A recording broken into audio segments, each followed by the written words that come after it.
Action. Assalamualaikum warahmatullahi wabarakatuh. Waalaikumsalam warahmatullahi wabarakatuh.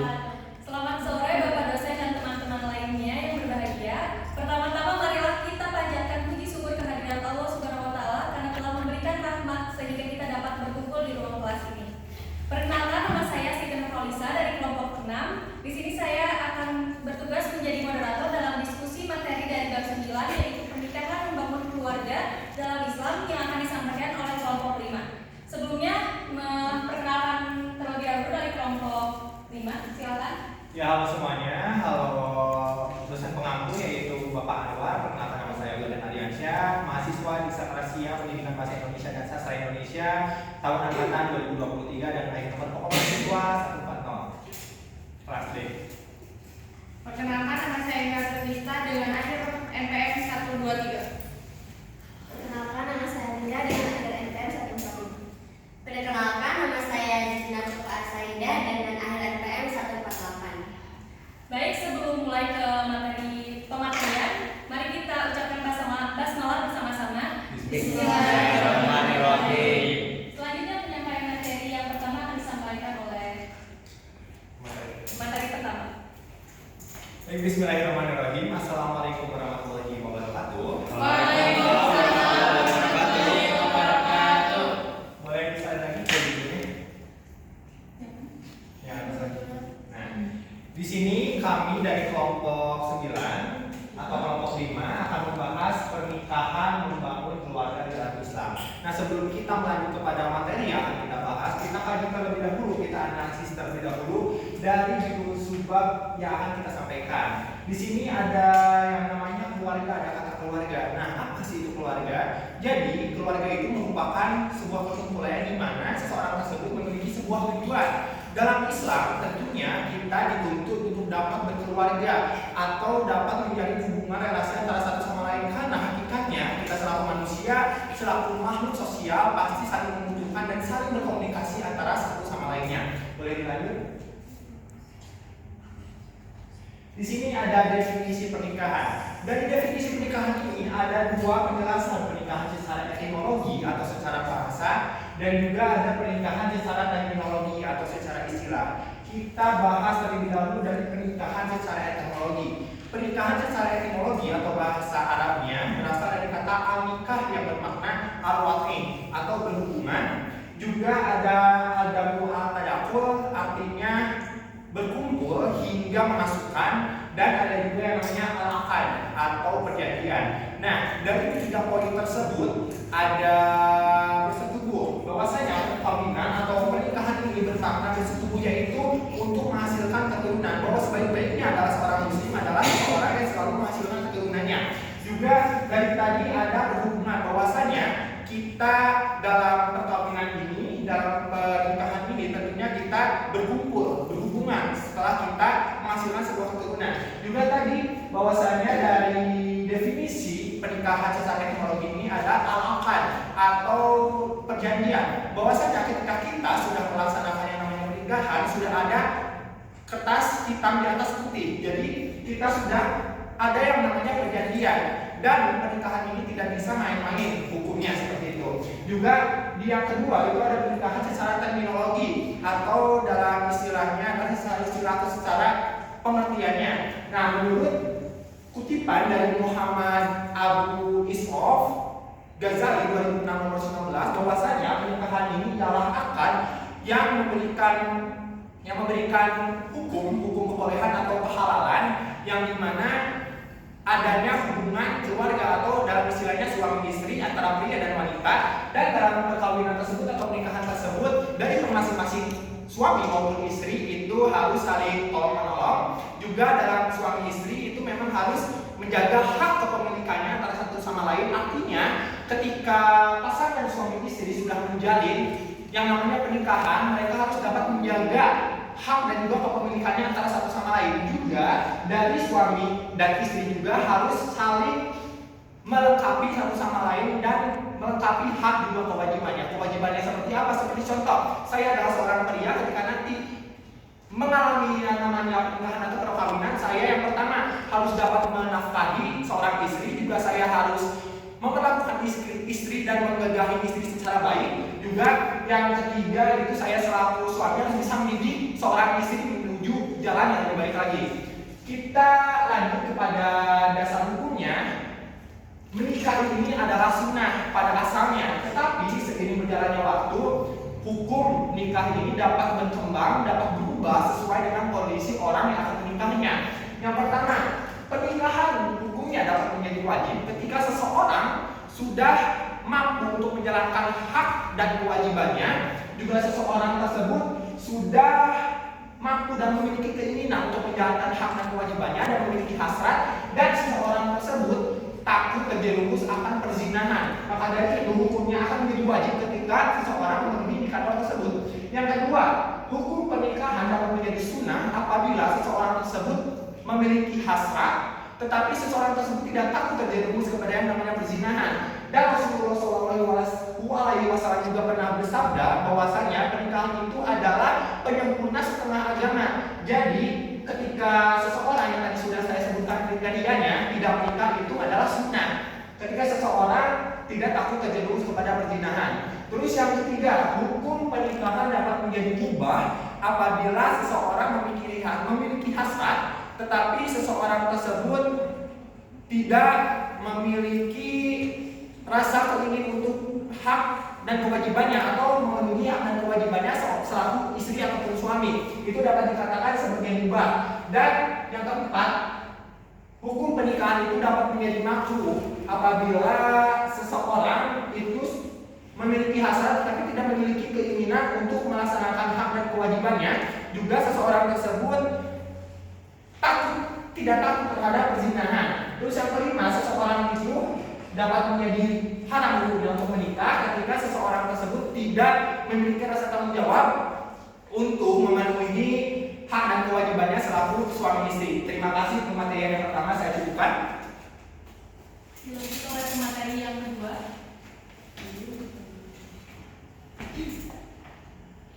Baik, di sini saya akan menjelaskan mengenai syarat dan rukun pernikahan. Yang pertama ada calon pengantin. Mempelai laki-laki. Syarat-syaratnya terdiri dari beragama Islam, laki-laki, jelas diketahui orangnya, tidak dipaksa, tidak sedang berihram atau haji, bukan mahramnya atau baik mahram nasab, rodoah atau persusuan, tidak dalam keadaan masih beristri 4, tidak mempunyai istri haram dipoligami dengan calon istrinya. Yang kedua ada mempelai perempuan. Syarat-syaratnya yaitu beragama Islam atau ahli kitab, terang perempuannya, terang orangnya, sepersetujuan dirinya. Terus ada tidak sedang berihram haji atau umroh, bukan mahramnya, baik mahram nasab, berodaan atau musaharoh, tidak bersuami, belum pernah dilihat oleh calon suaminya. Yang kedua ada wali mempelai perempuan. Wali adalah orang yang memiliki hak secara syara untuk menikahkan calon mempelai perempuan kepada calon mempelai laki-laki. Wali terdiri dari urutan nasab, dan jika tidak ada wali nasab maka diberikan haknya kepada wali hakim dengan syarat ketentuan yaitu beragama Islam, baligh, berakal sehat, merdeka, laki-laki, adil, tidak dalam perjalanan ihram, tidak dipaksa. Yang selanjutnya ada saksi. Saksi adalah dua orang yang menyaksikan secara langsung proses akad pernikahan. Syarat-syaratnya adalah beragama Islam, baligh, berakal sehat, merdeka, laki-laki, dua orang laki-laki, adil, tidak dalam perjalanan haji atau umroh, tidak dipaksa, dapat melihat, bicara dan mendengar serta paham maksud akad tersebut. Yang keempat ada akad nikah. Akad nikah dapat diartikan sebagai perjanjian atau ikatan dalam pernikahan. Pernikahan wajib dilakukan dengan ijab dan kabul dengan lisan. Bagi tunawicara bisa dilakukan dengan isyarat yang bisa dipahami. Ijab merupakan pernyataan penyerahan atau menikahkan yang dilakukan oleh wali mempelai perempuan kepada calon mempelai suami, dan kabul dilakukan oleh mempelai laki-laki berupa pernyataan kesediaan atau penerimaan dari wali. Untuk terjadinya sebuah ikatan atau akad, maka sebuah pernikahan harus memenuhi syarat-syarat yaitu sebagai berikut. Yang pertama, kedua mempelai harus baligh. Yang kedua,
bercita-cita untuk mendapatkan keluarga yang sakinah. Adapun pengertian dari keluarga, tujuan keluarga sakinah yaitu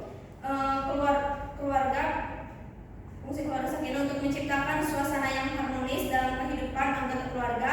Maka fungsi keluarga harus terpenuhi meliputi fungsi biologis, psikologis, dan sosiologis. Adapun fungsi keluarga sakinah antara lain yang pertama fungsi individual. Di dalam fungsi individual ini yang pertama adalah meningkatkan derajat keluarga, yang dimana meningkatkan derajat kemanusiaan dan ibadah keluarga berfungsi sebagai sarana untuk meningkatkan derajat kemanusiaan dan untuk memelihara diri dari perbuatan keji dan mungkar. Yang kedua, memperoleh ketenangan terkini, maksudnya ketenangan dan ketentraman dalam jiwa. Keluarga bertugas sebagai lembaga interaksi dalam ikatan batin. Jadi sebuah keluarga mempunyai ikatan batin antar anggota keluarganya. Bentuk ikatan batin itu tersendiri, yaitu rasa cinta kasih sayang antar anggota keluarganya. Dan yang ketiga, mendorong kesungguhan dalam mencari nafkah yang halal. Nah, di sini fungsi keluarga yaitu menjalankan kewajibannya sebagai suami untuk mencari nafkah yang halal, dan untuk seorang istri menjalankan kewajibannya yaitu melayani seorang suami dengan secara optimal. Dan untuk yang keempat yaitu fungsi keluarga untuk melanjutkan keturunan. Fungsi di sini yaitu untuk memperoleh keturunan sebagai generasi selanjutnya. Dan untuk poin kedua yaitu ada fungsi sosial, yang dimana yang pertama keluarga sebagai benteng moral bangsa. Nah, sebuah bangsa yang beradab dibentuk oleh keluarga yang memiliki mengedepankan moral dalam kehidupannya. Dan yang kedua, keluarga sebagai pendidikan. Keluarga sebagai pendidikan yaitu terutama orang tua yang bertanggung jawab sebagai orang yang pertama mendidik anaknya. Dan Rasulullah juga pernah berkata bahwa seorang anak dilahirkan dengan membawa fitrahnya. Nah, kita sebagai orang tua yang menjadikan seorang anak itu memilih agamanya, entah itu agama Nasrani, agama Hindu, ataupun agama Islam. Dan untuk poin yang ketiga yaitu fungsi spiritual, yang dimana ada fungsi motivasi. Untuk fungsi motivasi ini, keluarga sebagai dorongan dan wadah sarana untuk menjalankan fungsi motivasi dan fungsi wadah atau sarana dalam menjalankan ibadah kepada Allah. Nah, di sini maksudnya kita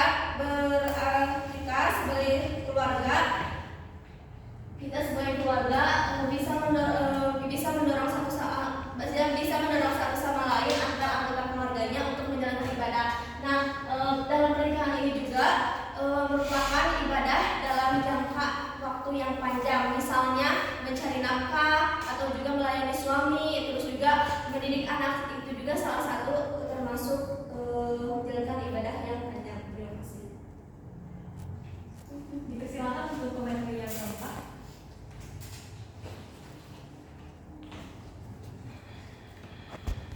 Nah, baik, di sini saya akan membahas tentang mewujudkan keluarga sakinah. Keluarga di sini dalam menurut KBBI yaitu keluarga inti yang terdiri dari ibu, bapak, dan anak. Keluarga juga adalah anggota keluarga yang saling berhubungan melalui pertalian darah, adopsi, atau perkawinan. Jadi, pengertian keluarga berdasarkan teori umum di atas adalah berdasarkan umum adalah sekumpulan orang dalam unit terkecil dalam masyarakat yang memiliki keterkaitan dan dalam ikatan pernikahan dan keturunan. Baik, di sini pasti dalam berkeluarga itu pasti ingin bercita-citakan ingin menjadi keluarga yang sakinah, mawaddah, dan warahmah. Nah, sakinah di sini artinya yang berarti yang tenang atau hormat. sebuah keluarga yang aman, damai, penuh kasih sayang dan dapat menyelesaikan permasalahan keluarga dengan baik. Lalu mawadah. Mawadah di sini berarti cinta atau harapan. Lalu rahmah ini penuh kasih sayang, diberikan kedamaian, ketentraman dan penuh cinta. Baik. Nah, di sini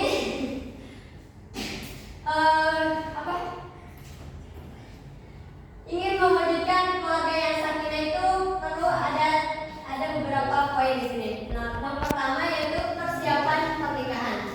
Dalam persiapan pernikahan ada beberapa persiapan, di antaranya yang pertama persiapan ilmu. Persiapan ilmu itu sangat penting dari sebuah pernikahan adalah mengetahui tujuan pernikahan dalam Islam. Di antara tujuan pernikahan dalam Islam adalah mendapatkan banyak pahala melalui aktivitas berumah tangga. Jadi dalam pernikahan ini tentu sangat penting dalam persiapan ilmu. Yang kedua itu persiapan mental. Persiapan mental atau psikologis menghadapi pernikahan, mempersiapkan diri untuk berlapang dada menghadapi segala kekurangan pasangan adalah hal yang mutlak diperlukan. Yang ketiga adalah persiapan ruhiyah. Persiapan ruhiyah atau spiritual. Menikah itu ibadah, oleh karena itu seluruh proses yang dilalui dalam pernikahan itu harus dengan nuansa ibadah. Yang selanjutnya adalah persiapan fisik. Hal yang tidak kalah penting dalam mempersiapkan tubuh kita untuk memasuki dunia pernikahan. Jadi persiapan fisik itu senantiasa untuk menjaga, merawat diri sendiri, diri masing-masing itu. Yang selanjutnya yaitu persiapan ekonomi atau harta.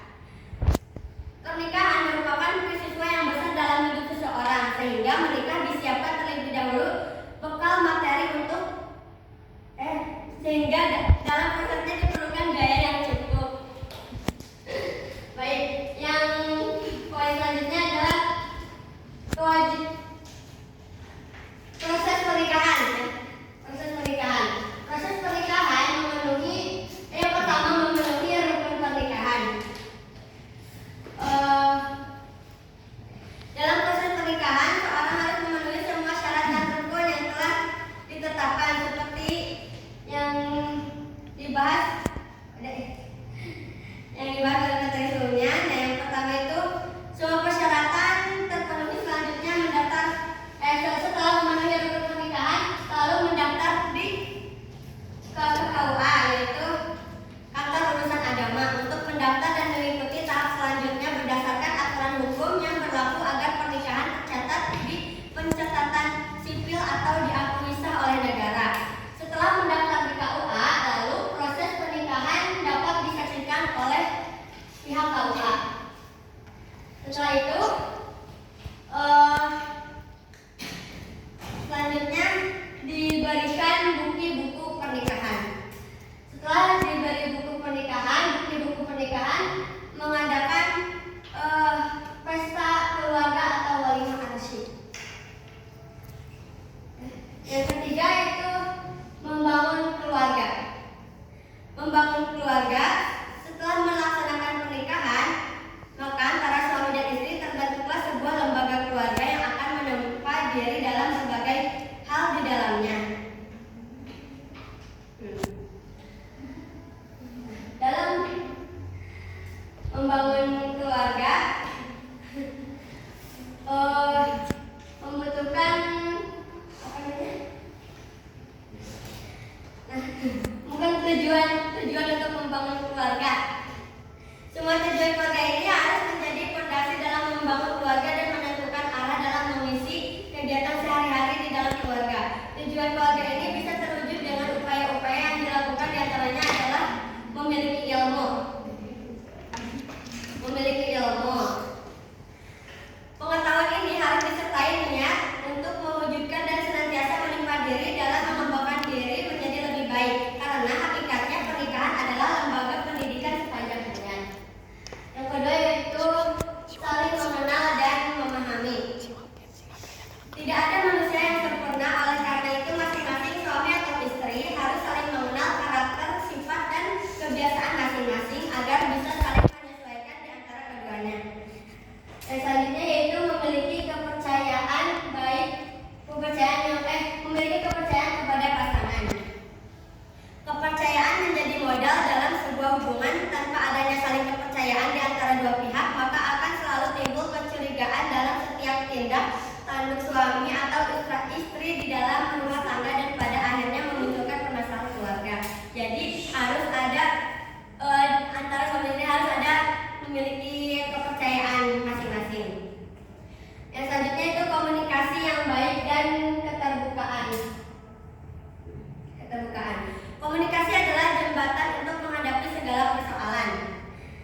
Tidak ada permasalahan keluarga yang tidak ada solusinya. Solusi ini terwujud dengan komunikasi yang terbuka dan harmonis.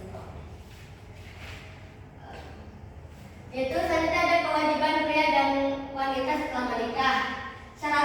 Syarat pria yaitu memberi nafkah lahir dan batin, memperlakukan dan menggauli istri dengan baik, mendidik dan membimbing istri. Keduanya ada kewajiban istri yaitu mentaati suami, menjaga kehormatan keluarga, selalu menyenangkan suami. Baik, sekian. Baik, penyampaian materi oleh kelompok 5 telah selesai. Sekarang untuk sesi selanjutnya yaitu sesi komentar dari kelompok 6. Untuk kelompok 6 silakan. Assalamualaikum warahmatullahi wabarakatuh. Waalaikumsalam warahmatullahi wabarakatuh. Perkenalkan, nama saya Asri Nadita dengan ISMPM 138. Di sini saya akan mengomentari kelompok 5. Presentasi yang telah disampaikan oleh kelompok 5 dalam segi penyampaian materinya sangat bagus, pemahaman dalam penguasaan materinya baik, tetapi ada beberapa orang yang mencakup melihat materi ke handphone dan buku. Terima kasih atas perhatiannya. Mohon maaf bila ada kata yang kurang berkenan. Wassalamualaikum warahmatullahi wabarakatuh.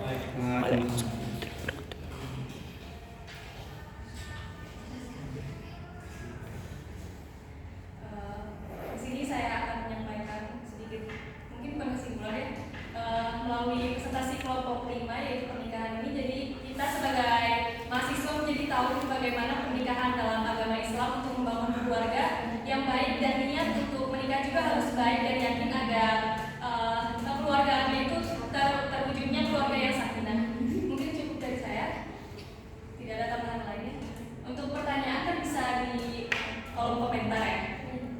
Demikian presentasi dari kelompok 5. Sebagai moderator saya meminta maaf atas kalimat yang saya ucapkan, mungkin ada kata-kata yang salah. Terima kasih atas perhatiannya. Wassalamualaikum warahmatullahi wabarakatuh. Waalaikumsalam warahmatullahi wabarakatuh.